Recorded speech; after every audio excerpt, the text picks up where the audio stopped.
안녕하세요, 노창입니다. 설 연휴는 잘 보내고 계십니까? 오늘 설 연휴에 집에서 이제 점심 먹고 그 인스타그램이랑 뭐 유튜브 이렇게 검색을 하고 있다 보니까 집스커버리님께서 올리신 그 글 중에 요즘 사무실을 막 인테리어를 다시 하고 계신 것 같아요.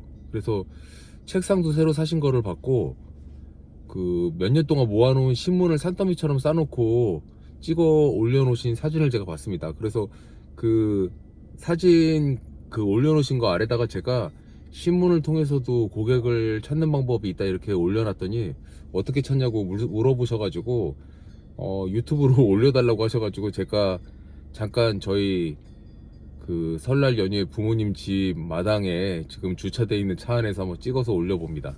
왜냐면 또 생각났을 때 안 올리면 까먹어요. 그래서 맨날 사실 굉장히 좋은 아이템들이 많았는데 이거 정말 괜찮은데 찍어서 올려야 되겠다 이래놓고 일하느라고 바빠서 뭐 시간 지나다 보면은 까먹어요. 왜냐면 제가 거의 유튜브를 그 차 안에서 차 막히면은 찍고, 평상시에 일할 때는 제가 인스타나 유튜브 같은 거를 할 시간조차도 없어요.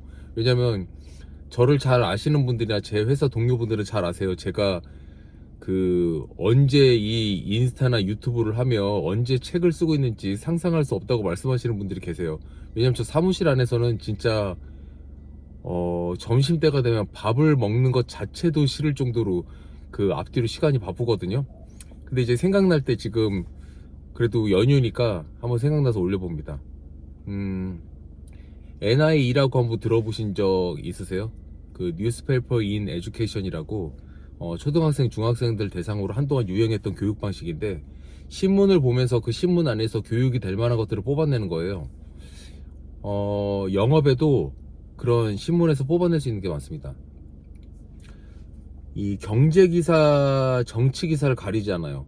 여러분 집에서 신문 어떤 거 보고 계십니까? 저는 조선일보, 매일경제를 보고 있습니다. 조선일보, 뭐 동아일보, 뭐 신문 가리지 않고 신문이 생긴 게 디자인 거의 비슷하잖아요. 그래서 신문 앞에 페이지를 딱 펼쳐 보이시면 그 날의 하이라이트가 있고, 이렇게 페이지를 넘기다 보면 경제 뉴스에 기업 내용들, 기업이 잘 되고 있다, 뭐 못 되고 있다, 어떤 회사가 어렵다, 뭐 최근 들어서 어떤 건설회사, 모 건설회사가 워크아웃 신청했잖아요.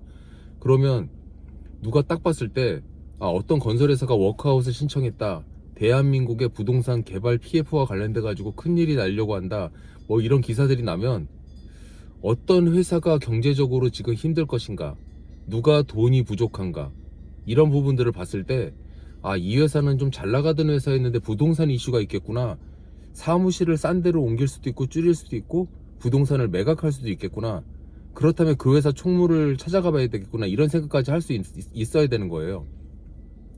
실제로 모 건설회사가 힘들다 이렇게 가정했을 때 그 회사 총무를 찾아가지고 만났을 때 지금 유유부동산 중에 어떤 걸 매각해야 된다든지 이랬을 때 부동산 일로 접수가 되잖아요. 뿐만 아니라 저는 과거에 이런 걸 제안한 적도 있어요. 모 상선 회사가 굉장히 국내 굴지에 순위 안에 드는 상선 회사인데 굉장히 어렵다는 그런 기사를 봤습니다. 그래서 제가 그 기사를 보고 그 상선 회사가 당시에 종로에 사옥을 가지고 있었는데 그 회사를 제가 찾아가요. 당시에 저는 인천에 있는 지금의 포스코타워 송도, 과거의 이름은 동부가 무역센터였습니다.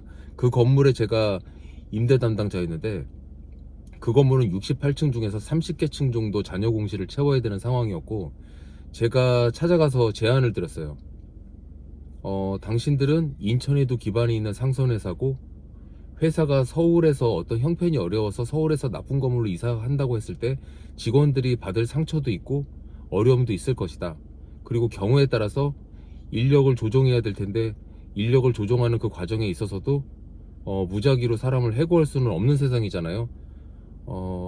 회사 직장이 너무 멀어진다든지 그랬을 때 좀 자연스럽게 퇴사를 유도할 수도 있고, 이거는 뭐 사실 뭐 대놓고 이렇게 얘기하기에는 좀 민감한 얘기긴 하지만 여러 가지 경영 이슈가 있을 수 있어요.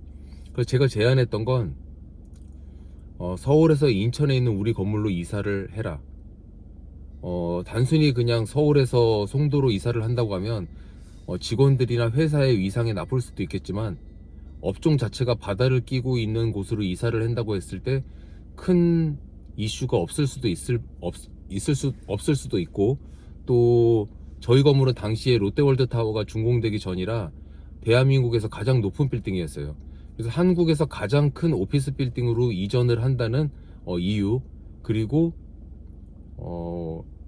회사 업에 맞는 부두를 끼고 있는, 바다를 끼고 있는 도시로 이사를 한다는 내용, 그리고 서울에 있는 4억을 비싼 값으로 임대를 하고 그거의 3분의 1도 안 되는 가격으로 대한민국 최고층 빌딩으로 이전을 한다는 내용. 그래서 실제로 내실로는 운영비를 절감할 수 있는 내실을 다지고, 밖으로는 그 회사가 앞으로 재도약을 하기 위해서 업에 맞는 도시, 그리고 최고층 빌딩으로 이사를 한다는 내용. 물론 이건 단적인 그런 예인데요. 신문에 보다 보면 경제 이슈가 모두 부동산 이슈와 맞물려 있을 것이라고 하나만 생각을 하면은 굉장히 많은 그 부동산 이슈를 찾아낼 수가 있습니다.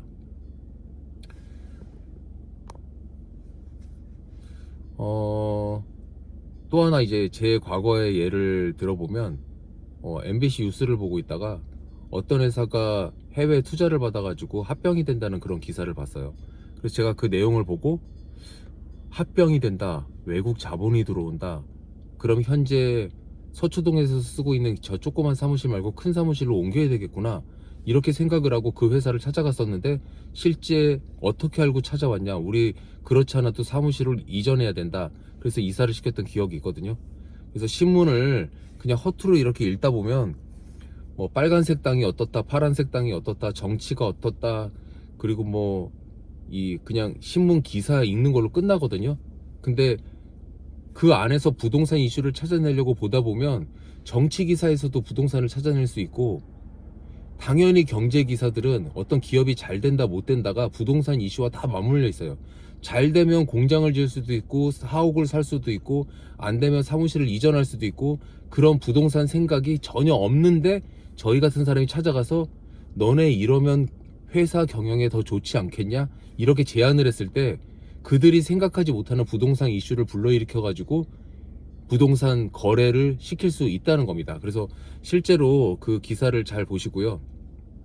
하나 더 덧붙여서 말씀드리면, 뭐 외국계 브랜드 커피숍이 한국에 진출해서 1호점을 냈다, 이런 기사를 봤다고 하시더라도, 그 커피숍? 커피 맛있겠는데 한번 가봐야 되겠다, 이렇게 생각하면 커피 애호가로 끝난다고 제가 다른 데서도 여러 군데 말씀을 드렸고, 2호점, 3호점을 내 건물에, 내가 전속 맡고 있는 건물에 내봐야 되겠다, 때로는 2호점, 3호점을 내는 일을 내가 대신 맡아서 할 수는 없을까, 이런 생각을 하시고 그 회사를 찾아갔을 때 어떻게 알고 왔냐, 이렇게 나올 수가 있어요. 그럼 이제 부동산 일로 전환되는 겁니다. 그리고 어떤 정치 기사를 봤다고 말씀을 해보세요. 그 생각을 해봅시다. 그러면 뭐 정치 기사라고 한다면 보통 뭐 선거와 관련된 내용이거나 이럴 수가 있는데, 뭐 정치 기사에도 그 속 알맹이를 들여다보면 부동산 이슈가 맞물려 있는 게 있잖아요. 뭐 정치인이 부동산 투자를 했다든지, 정치인이 어디 부동산 투자를 했는데 그 투자한 지역에 어떤 개발 호재가 있다고 해서 나왔다든지, 그러면 그냥 지나가다가 어디에 무슨 개발 호재가 있어가지고 저 정치인이 그 정보를 빨리 입수하고 뭔가 투자를 하기 위해 땅을 미리 샀구나, 이런 생각을 할 수도 있는데, 뭐 경우에 따라서는 토요일 같을 때 그때 화제가 됐던 그 동네 한번 드라이브 한번 가볼까? 뭐 드라이브는 어디든 갈 수 있는데 일부러 그 이슈가 있는 동네를 가보는 거예요. 딱 가봤더니 그 초입에 부동산들이 많이 생겨 있고, 정말 그 동네에 어떤 필지가 막 분양이 되거나, 뭐 LH 같은 곳에서 그 개발을 해서 토지를 매각을 해서 어떤 기업들이 사옥을 짓고 있거나 아파트나 주상복합 같은 걸 짓고 있는다고 했을 때, 그 주변에 작은 필지별로 상가주택이나 꼬마 빌딩을 지을 수 있는 땅들을 구획해가지고 분양을 이미 한 경우가 굉장히 많아요. 그랬을 때 그 토지에 본 토지 매매 이렇게 써붙여 있는 경우도 있고, 그 지역에 있는 부동산들도 한번 찾아갔을 때 그 부동산들이 매물이 있다고 얘기하고 시세가 어떻다 이렇게 얘기했을 때, 내가 가지고 있는 내 고객들한테 이 부지를 소개하면 어떨까, 이렇게 연결될 수도 있는 거기 때문에, 부동산 이슈가 딱 업에 딱 한정돼 가지고 요 이 땅 하면은 일하는 시간 동안 부동산 일만 딱 있다, 이렇게 생각하지 마시고, 저희가 심지어는 잠자는 꿈에서조차 부동산과 관련된 생각을 하다 보면 굉장히 많은 이슈들이 생겨날 수가 있고, 그런 생각을 안 하고 사는 사람과 하고 사는 사람들의 진행하는 부동산 건수와 그 건수가 쌓여서 나중에 매출이 굉장히 달라질 수 있다, 이렇게 생각하시면 될 것 같습니다. 그래서 신문을 앞으로 허투루 보지 마시고 신문을 넘기시다가 이 회사 잘 나간다는 기사가 났네, 부동산 이슈 있지 않을까, 이런 생각만 딱 할 수 있다고 하면 굉장히 달라지는 거고요. 요즘 신문이 종이신문 구하기 엄청 힘들어요. 그래도 신문사들은 대부분 다 사업을 지금 계속 하고 있기 때문에 내가 경제지 하나나 일반지 하나를 내가 구독해서 봐야 되겠다, 이렇게 생각하시는 분들은 신문사에 연락하셔가지고 집으로 구독해서 신문을 보시고요.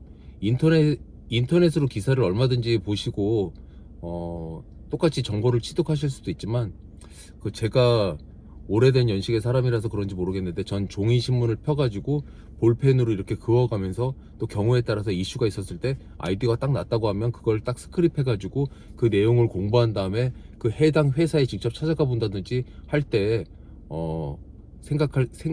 할 때 이야기해야 될 것들을 생각해내는 어떤 아이디어의 트리거로 사용을 하고 있습니다. 그러면 실천하는 차원에서 여러분들 연휴 때 신문 좀 구하시고 구독하셔가지고 그 경제 기사 안에서 부동산 이슈가 얼마나 있을지를 한번 체크하셔가지고 과연 이게 업에서 적용될 만한 일인지 한번 테스트 한번 해보시기 바라겠습니다.